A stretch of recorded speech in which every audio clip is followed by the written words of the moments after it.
بسم اللہ الرحمن الرحیم۔ محترم سامعین، السلام علیکم ورحمۃ اللہ وبرکاتہ۔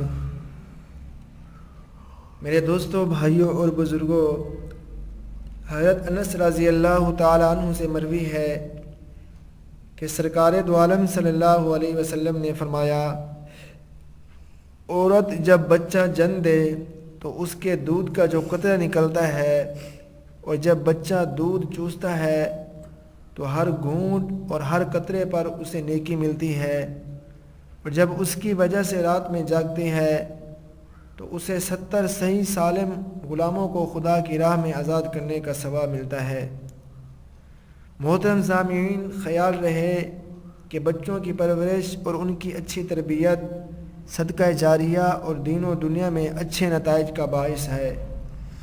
بچوں کی پرورش جو ماں کا ایک فطری تقاضا ہے، اسلام کے بلند پایہ امور میں سے ہے، اور جس کے کرنے کو وہ محبتاً مجبور ہے، اس میں بھی اسے ثواب دیا گیا ہے، دودھ کے ہر قطرے پر ایک نیکی، اور اس کی وجہ سے جاگنے پر غلام آزاد کرنے کا ثواب۔ کس قدر خدا کا کرم ہے۔ میرے دوستوں، نئی تہذیب سے متاثر ہو کر بعض عورتیں دودھ پلانے کو صحت کے اعتبار سے نقصان دہ سمجھتی ہیں، سو یہ غلط ہے۔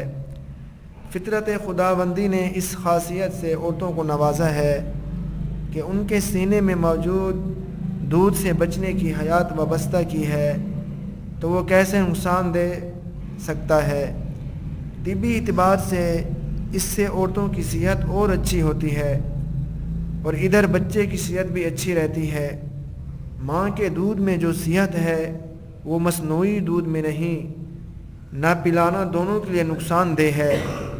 خدارہ نئی تہذیب اور آزاد عورتوں کی روش اختیار نہ کرو، اپنے بچوں کو دودھ پلاؤ اور شریعت کا حکم سمجھ کر پلاؤ، خوب ثواب پاؤ گی۔